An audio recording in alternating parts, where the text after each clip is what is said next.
Bonjour l'équipe. Alors, ça fait un moment que je ne suis plus intervenu dans votre module.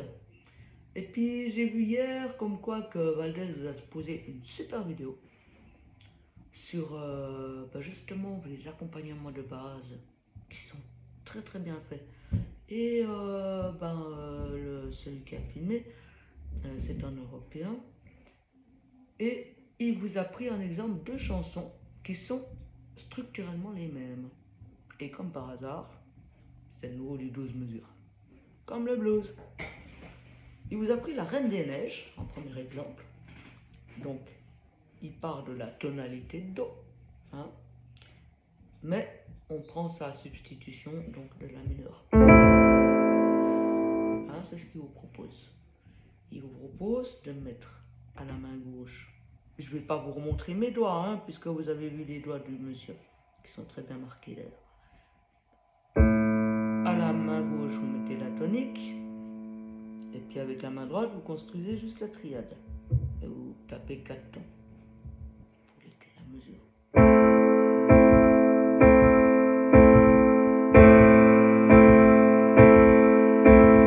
Voilà. Alors la chose juste que j'ai vue, puis qu'il n'a pas écrit, parce que je pense que pour lui, il a trouvé ça logique. Moi aussi. Mais peut-être pour vous, c'est pas forcément logique. C'est que tous ceux qui veulent essayer la chanson, y compris la Reine des Neiges que je vole de Sardou. Moi, la Reine des Neiges, je vais pas pouvoir vous la chanter, je la connais pas. Tous les accords en fait sont doublés. Parce que si on prend tous les accords qu'il propose, là, pour la Reine des Neiges par exemple, La mineur, Fa majeur, Sol majeur, Ré mineur, Ré majeur, plus Fa dièse, hein, ça fait que 6, alors qu'il faut compter 12. Donc en fait on dédouble. Donc 2 mesures pour chaque accord. 2 mesures, donc 2 fois 4 temps, 8 temps pour chaque accord.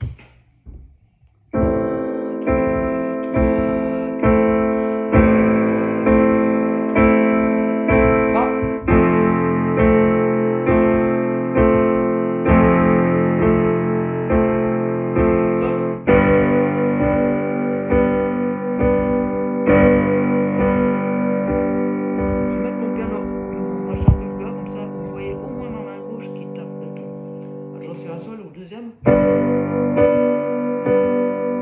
mineur, Ré majeur,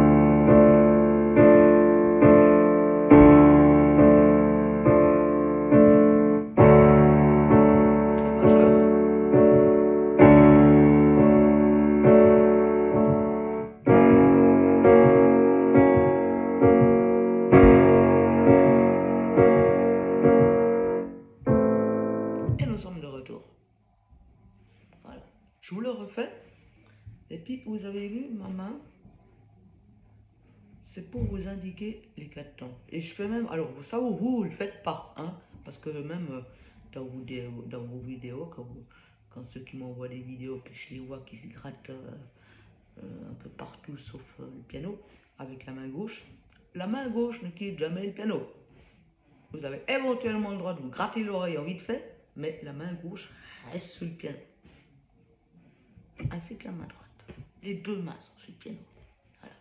Mais là, exceptionnellement, pour vous marquer chaque fois le premier temps, ma main gauche, je vais l'appuyer et l'enlever. Comme ça, vous verrez en plus visuellement.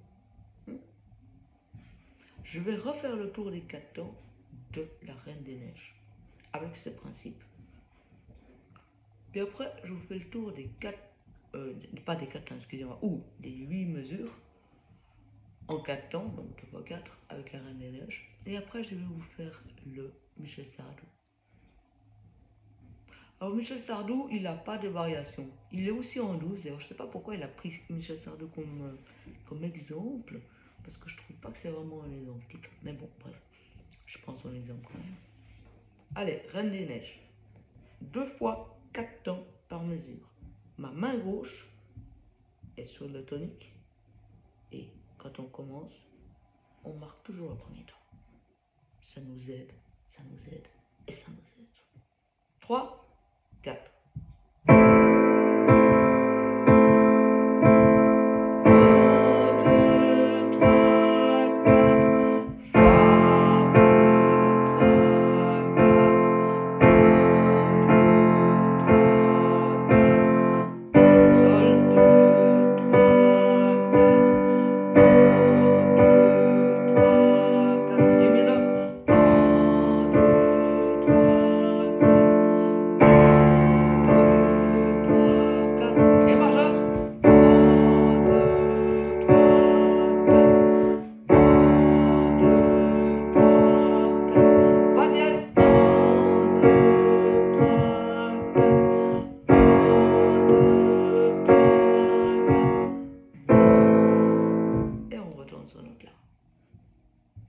Et maintenant, je vais vous montrer une combine pour tout débutant, pour apprendre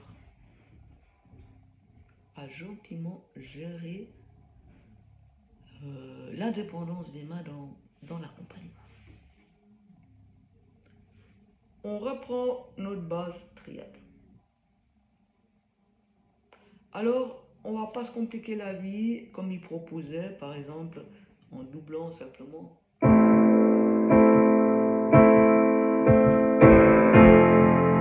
on ne va pas s'amuser à faire ce genre de choses. On va s'amuser avec la main droite. Et la main gauche, on va la garder sur l'air tonique que les premiers temps. Poum, poum, poum, poum. Hein? Simplement, avec la main gauche, on va faire des petits arpèges. Joli. Vous faites vraiment quelque chose de joli, d'esthétique. Et vous complétez vos arpèges en doublant votre accord à l'octave. Ce qui signifie que vous construisez votre accord tonique, tierce mineure, puisque là c'est la mineure, hein? Tierce mineure, donc do, mi, et doublé à l'octave, ça signifie que je mets le la encore entier. La position des doigts idéale pour faire ça, c'est le premier doigt, le deuxième doigt sur le do, le troisième doigt sur le mi et le cinquième doigt. Voilà, ça c'est la position confortable. Et ma main est dans ce sens, elle n'est pas dans ce sens. On appelle ça le principe des canards. Nous sommes comme des canards, les pianistes. On a le dos du milieu, et puis nos mains, elles vont dans ce sens. Jamais dans ce sens. Toujours dans ce sens. Et évitez les pattes de mouche, les pattes d'araignée, les doigts bizarres, enfoncés dans le clavier. On va avoir les mains comme ça. L'idéal, c'est droit, ici. Et là, ma main, naturellement, quand elle est droite, elle retombe sur les notes du clavier. Ça, c'est la position juste et le dos droit. Et vu qu'on passe beaucoup de temps au piano, c'est la position la plus correcte, la plus efficace et la plus respectueuse pour notre corps. Alors, à l'octave. Et je fais en 4 temps avec des petites arpèges.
Ça, pour les débutants, c'est excellent. Et ensuite, les débutants, pour continuer d'apprendre, parce que moi-même, je continue, hein, 32 ans après, je continue toujours et encore d'apprendre les positions des notes et les positions techniques, quoi. Ce qui est très bien pour pouvoir apprendre les accords, et ça je vous conseille de faire après dans toutes vos grilles d'accords, c'est ce genre d'exercice. Après vous oubliez 4 temps et tout ça, vous vous concentrez que sur l'accord en soi et l'esthétisme. Alors vous en fichez des 4 temps, y compris des canards, mais vous êtes dans le mouvement. Vous gardez votre main gauche d'abord tranquille, comme ça, vous tapez que de temps en temps.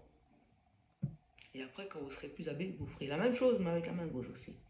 Mais d'abord, la main gauche, vous la restez tranquille.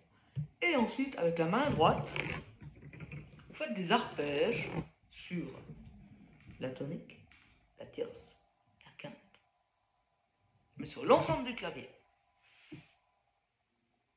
dans la tonalité. Peu importe le temps que vous prenez pour chaque accord, on s'en fiche. Vous faites des musiques, vous improvisez, vous amusez. Alors, je vais faire un exemple avec justement les accords de la Reine des Neiges. En m'en fichant totalement des temps, je vais simplement essayer de faire quelque chose de joli dans le principe que je viens de vous dire. Utilisez l'ensemble du clavier pour les accords triades. Et la main gauche ne sert qu'à taper le premier temps. Ou des fois je tape aussi un peu au milieu.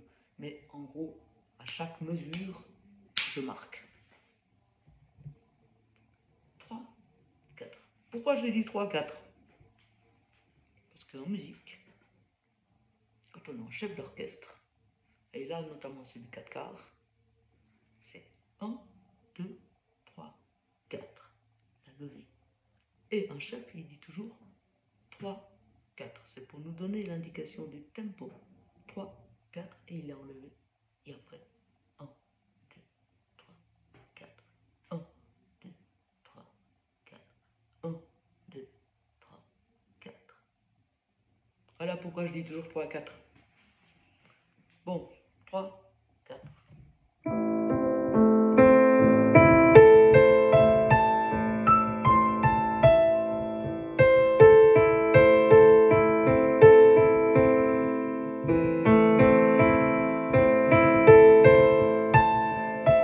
Maintenant, je vais à Fa.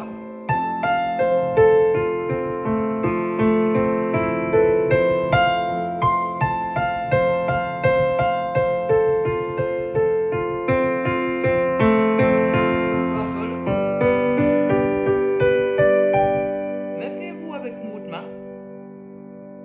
Gardez bien votre main dans une position juste qui doit être détendue, mais quand même souple et ferme.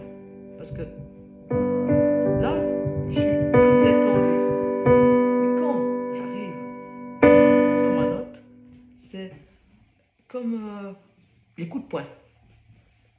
Désolé de faire une comparaison pareille, mais un coup de poing, quand on lance un coup de poing, moi j'ai fait du kung-fu quand j'étais jeune. Tout le long du mouvement, nous sommes souples, et c'est que à l'arrivée, à la frappe, où en fait tout notre corps se tend d'un coup, et après on se redétend. C'est ce qui nous donne la rapidité. Piano, c'est pareil. Nous sommes souples en permanence. Par contre, au moment de la, on appelle ça de la frappe, nous sommes bigous.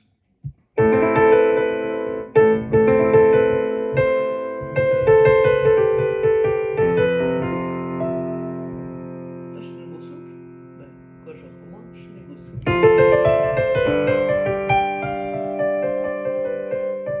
Je suis souple. Par contre, mes doigts sont très bigous.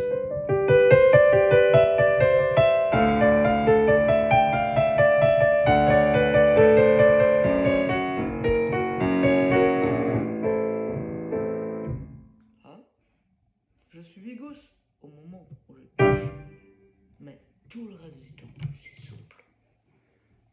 C'est ce qui me permet d'être bien dans ma musique et que ma musique sorte. Et la vélocité. Et l'endurance. Parce que les pianistes, ça doit être endurant. Allez, je recommence. Hein. Je continue mon explication. Alors, vous prenez vraiment tous ces accords comme ça.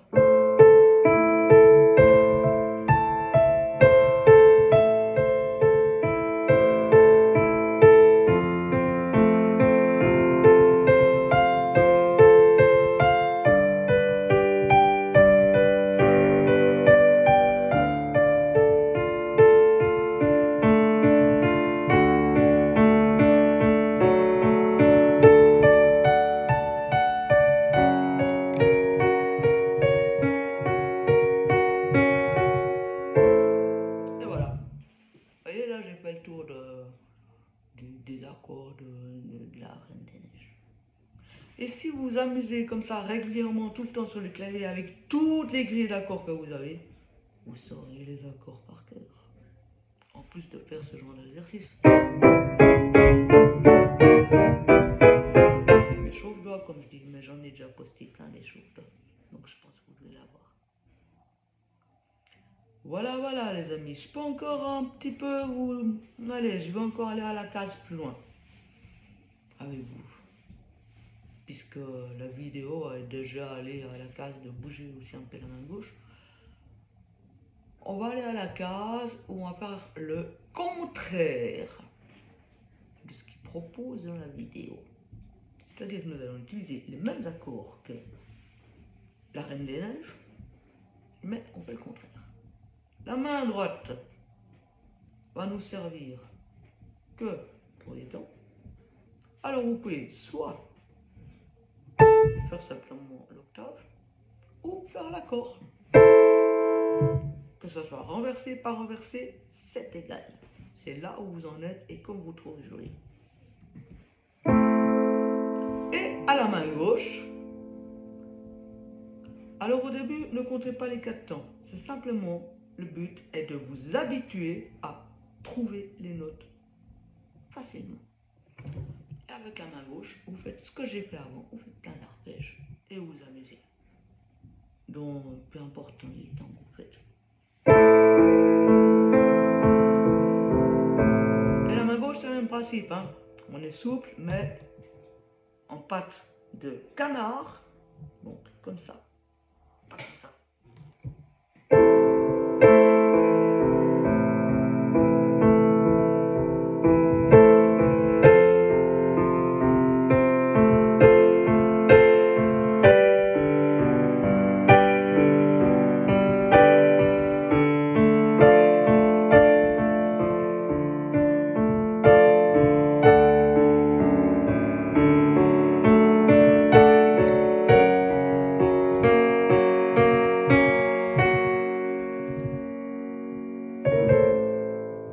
Et voilà. Faites ce genre de choses. Avec ce genre de choses, vous évoluerez très vite. C'est comme ça qu'on enseigne. Voilà, voilà les amis. Je vous souhaite à tous un bon dimanche. Et puis je sais que vous n'allez pas voir cette vidéo ce matin parce que vous êtes aussi tous à l'adoration. Alors bonne adoration à tous. Au plaisir.